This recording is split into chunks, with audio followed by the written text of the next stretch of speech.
உன் வாழ்க்கை உன் கையில் என்ற தத்துவத்தை உணர்த்தும் ஒரு கதை. ஞானி ஒருவரிடம் தன் கையை மூடியபடி ஒரு இளைஞன் வந்தான். உங்களை எல்லோரும் முக்காலமும் அறிந்தவர் என்கிறார்கள். அது உண்மை என்றால் என் கையில் உள்ளே உள்ள பூச்சி இறந்து விட்டதா, உயிருடன் உள்ளதா? சொல்லுங்கள் பார்ப்போம் என்றான்.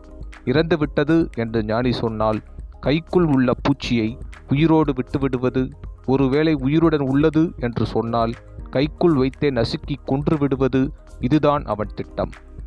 அவன் மன ஓட்டத்தை உணர்ந்த ஞானி, உன் கையில் உள்ள இந்த பூச்சி இறப்பதும் உயிருடன் இருப்பதும் உன் கையில்தான் உள்ளது என்றார்.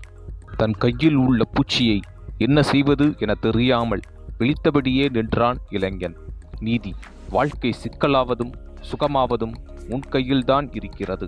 வெற்றியை எட்டுவதற்கு விடாமுயற்சி செய்ய வேண்டும் என்ற தத்துவத்தை உணர்த்தும் கதை.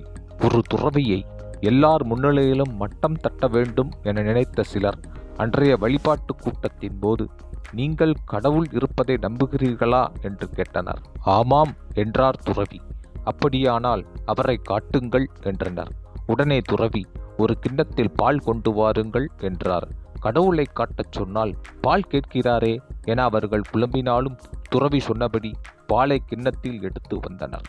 அவர்களிடம், இதிலிருந்து கொஞ்சம் வெண்ணெயை எடுத்து தர முடியுமா என்றார் துறவி. அதெப்படி முடியும்?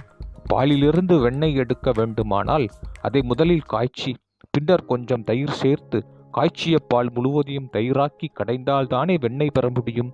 அதற்கு எப்படியும் ஒரு நாளாவது ஆகுமே என்றனர்.